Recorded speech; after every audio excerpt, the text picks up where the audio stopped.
Hello everyone, my name is George, and today myself and my friends Lorna, Alexis, Dustin, and Mark will be speaking with you about the great product that is coffee. Whether you're an early riser or you don't like to wake up until 11 o'clock in the morning, I think that we can all agree that nothing beats a good cup of coffee to get the morning going. The wonderful aromas of freshly ground coffee beans, the many different flavors, and the rush that you experience from the caffeine will not only enhance but also improve everyone's morning. By the end of this speech, you'll be a pro at anything coffee related, whether that's its origin, how it's made, where you can get the product, as well as some of its health benefits, and what goes well with it. Today, my friend Mark will be speaking with you about how coffee gets to your cup. After him will be Dustin, and he will be speaking about ways to get coffee. After him will be Lorna, and she will be speaking with you about things that complement some of coffees. And after her, it will be Alexis, and she will be speaking with you about the health benefits of coffee. Without further ado, I would like to give you Mark. Go ahead, Mark. Thanks, George. One thing living in Seattle has taught me is that Seattleites take their coffee very seriously. Probably just a tad too serious. From the first Starbucks located in the Pike Place Market to the numerous number of local coffee roasters located around the city, coffee is an integral part of Seattle culture.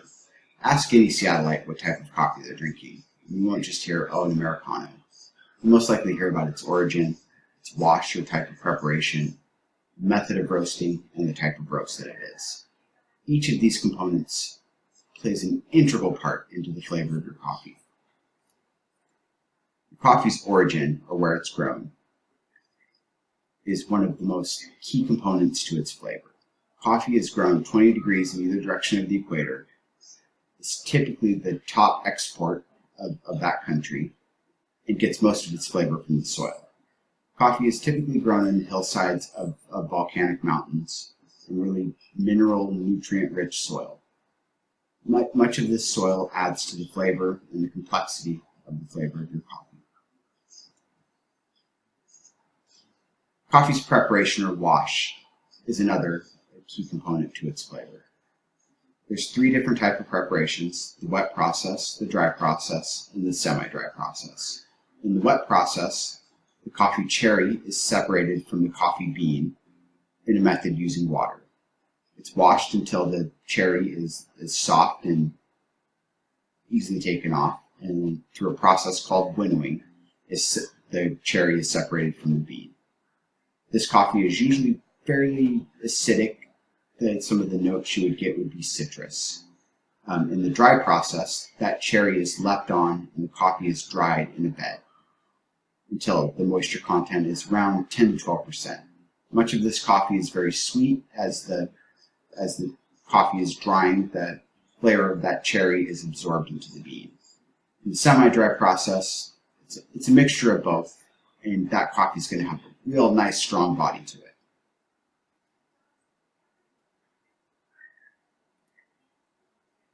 Roasting, where the magic happens. When you roast coffee, you're taking that green bean and roasting it through some method of a coffee roaster. Typically, there's a drum or a ball roaster, the 2 most common methods. In roasting, the sugars are caramelized and the flavors are more developed. Also, through the roasting process, the remaining moisture is expelled through a number of what are called cracks. And as that moisture is expelled, the bean can double or triple in size, and the husk and the shell sort of cracks off and falls off, and you end up with the nice roasted bean. And that is how coffee goes from a cherry to a cup of coffee. Next, to talk about how coffee is purchased and prepared at home is Dustin. Thank you. All right, so there's no better way than to start your day with a nice warm cup of coffee to get you going.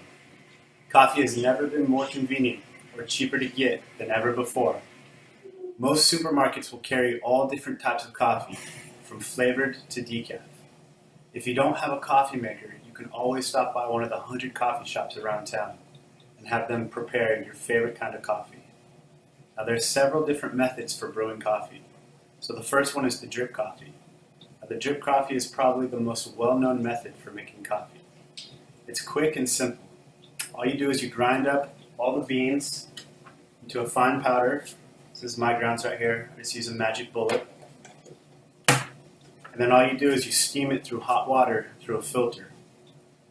Now, drip coffee is known for its flavor. So if you're a flavored coffee fan, then drip coffee is the way to go.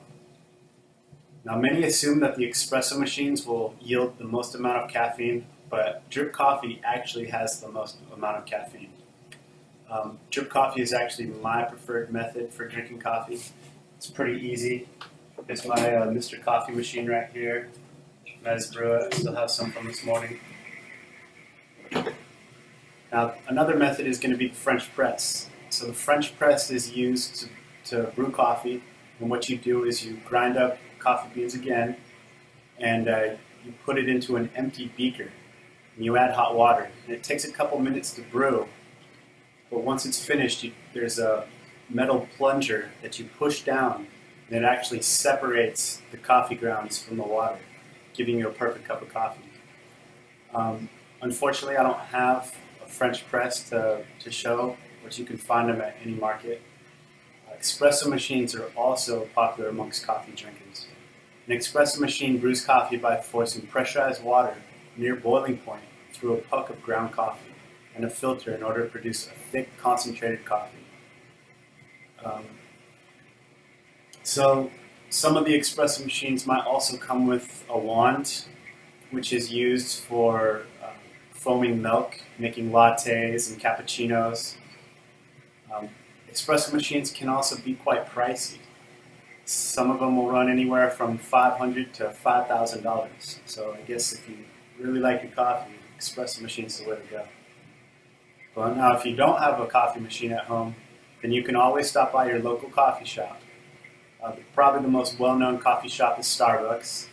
It seems they're on just about every corner, so access to coffee should be no big deal. They have just about every style you could ever think of. Most Starbucks will even come equipped with a drive-thru, so you don't even have to get out of your car now. So I'm going to pass it on to Lorna, who's going to tell you about some of the tasty treats that go well to complement coffee. Coffee is known and loved all around the world. Each place has their own unique pairing for it, from baked goods to sweets and much more. I bet if you were asked, you can name a few popular baked goods that you would be able to find at almost any cafe. Biscotti, croissants, scones, muffins, and donuts are just a few of the essentials.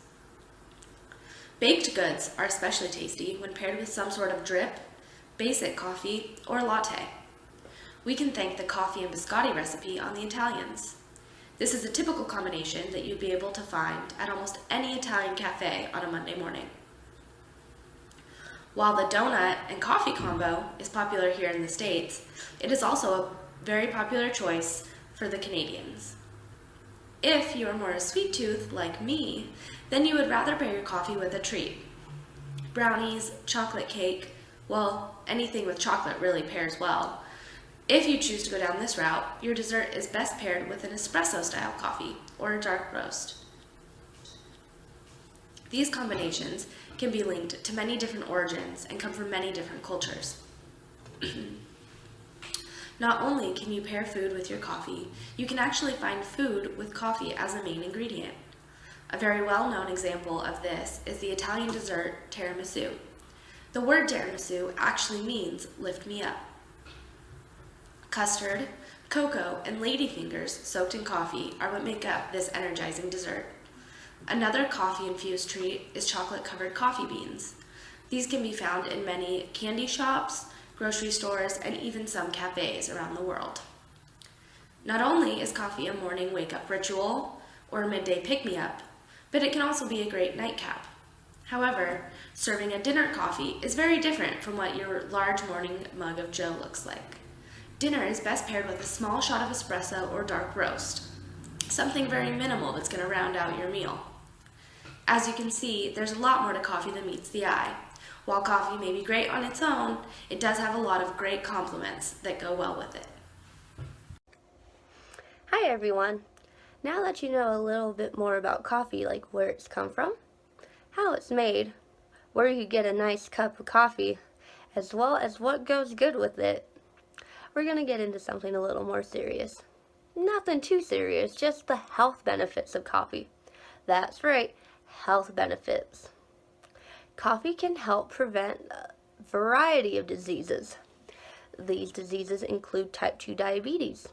Studies show that coffee drinkers have a 23 to 50% chance less than to obtain type 2 diabetes. Just don't put a bunch of sugar and creamer in that and you'll be A-okay. It could also lower the risk of Parkinson's disease by 32 to 60%. It also can help prevent or lower the risk of heart disease. That's right, heart disease. I know coffee makes you want to go, go, go, but it does have a 20% lower risk of stroke and heart disease. Most of us drink coffee as an energy boost, and that can be considered a health benefit as well. Caffeine is a natural additive in the coffee bean, and when you have your morning cup, it enters the bloodstream and goes straight to the brain. There, it activates neurotransmitters such as serotonin and dopamine, and it gives you that on-the-go feeling. There, it could also help elevate your mood as well by activating these neurotransmitters, so it does help really well as an antidepressant. So, if you're feeling depresso, drink some espresso. Now, coffee also is a really good fat burner. Coffee can speed up the rate of your metabolism anywhere between 3 to 11%. It also can speed up the process of fat burning. It could increase the burning of fat in obese people by 10% and in lean people up to 24%. Now, if that doesn't make you want to go out and buy a cup of coffee, I'm not sure what will. But that's all for me. We're going to go back to George for your conclusion and wrap everything up. Thanks, Alexis. So, as a quick recap, I would like to go over some of the things that we spoke about today. First, we had Mark, who spoke a little bit about how coffee gets to your cup. After Mark, we had Dustin, who spoke a little bit about ways to get coffee, whether that's at home or outside in your local shops. After him, we had Lorna, who spoke a little bit about things that complement coffee. Finally, we had Alexis, who spoke about health benefits to coffee. As for me, I was actually born and raised in a Cuban family in Miami.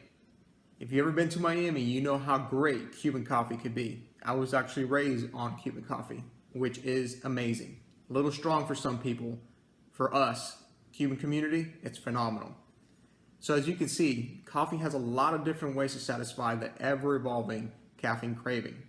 From the morning cup of joe made at home, whether that's by yourself, or somebody else, mom or dad, having that satisfaction and convenience is phenomenal. Furthermore, we also have the local Starbucks, Dunkin' Donuts, and every other shop that you can think of that will always satisfy that ever-evolving caffeine craving. I really hope you guys enjoy the video and the presentation. I really look forward to hearing some of your responses and some of your feedback. Hopefully you guys had a good time also doing your video. Thank you.